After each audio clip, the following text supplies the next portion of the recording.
Top 10 reasons why Anita Sarkessian sucks. 10. Anita had a long record of dishonesty. One of the most notable examples is that she claims to be a gamer, and even posted a photo of her in her game collection. However, a video of her lecture in Santa Monica College in 2010 showed her making the following statement: "I'm not a fan of video games. I actually had to learn a lot about video games in the process of making this video."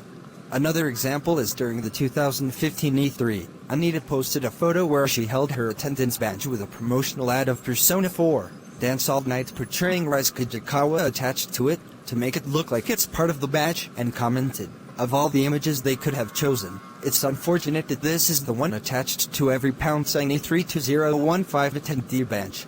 9. She brought her trend of dishonesty into her video series as well.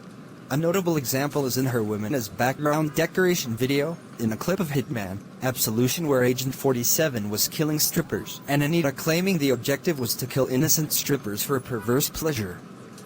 However, she makes no mention that players are penalized for killing innocents, civilians and non-targets, and that the objective was to use stealth to get past the strippers and kill the club owner, nor that the player is awarded for being stealthy in Hitman games. Because the strip club is a short sequence of the game, this is one of many small details of a game she cherry-picked, using lies and exaggeration about them to push her agendas. When showing the Mile High Club sequence in Just Cause 2, Anita criticized how the game allows players to have female exotic dancers murdered. She does not mention, however, that there are male exotic dancers on board the airship performing as well, and that killing anyone, dancers, patrons or guards, indiscreetly will result in the same penalty. Some called her out for her double standards of implying that violence can only be directed at women and that violence against men doesn't matter. When mentioning Watch_Dogs, Anita brought up a side quest where the player investigates a sex trafficking ring, claiming that it's for fanservice. However, she did not mention that the objective is to stop the ring and save the girls, emphasizing how dehumanizing things were for the would-be sex slaves. She was called out for implying that gamers are automatically turned on when it comes to female abuse. 8. She had unintentionally shown her poor knowledge of video games a few times. In her, now edited, Bayonetta video, Anita claimed that Bayonetta is fighting a demon horde and that she is a single mother. Bayonetta is single but has no children. When criticized for it, she said that it was a misunderstood joke. Another example is when she appeared on the Colbert Report for an interview, when Stephen Colbert asked her to name 3 games she deemed sexist. Anita made excuses to not answer and went with Grand Theft Auto, which is a prime target for controversy. She also called Hikajero and Super Punch-Out as a homophobic/transphobic caricature of effeminate men. In reality, he's nothing of the sort. Hikajero's appearance is based on Oyama, male kabuki actors who take on female roles.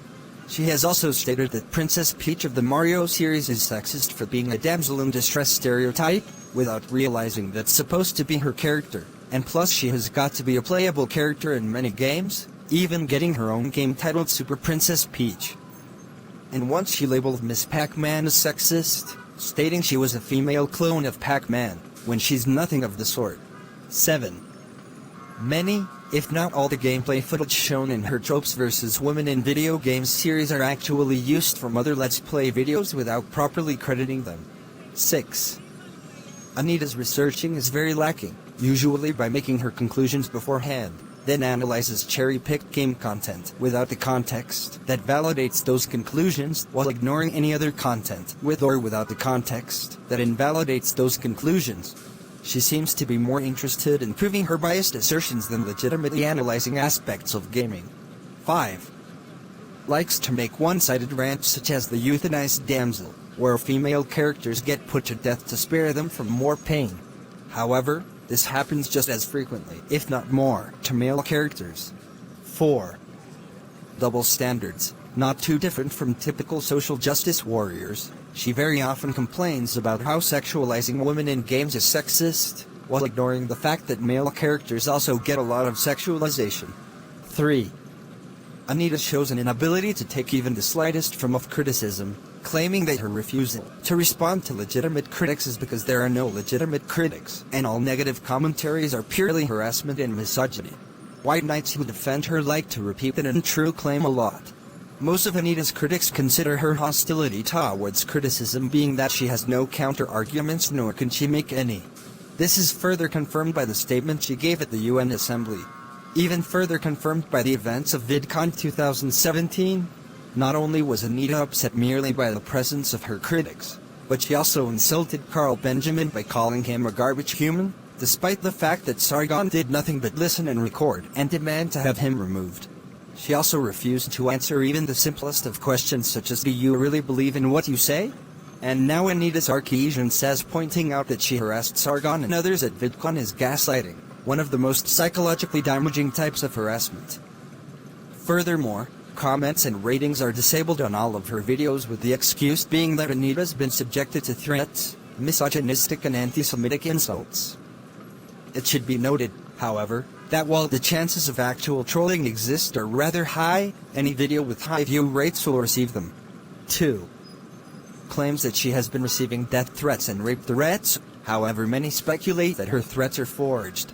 Police investigation revealed that the Twitter account from which the death threats were sent turned out to be an account Sarkessian herself set up. Also, the death threats she received and made such hay over came just as accusations of embezzlement arose.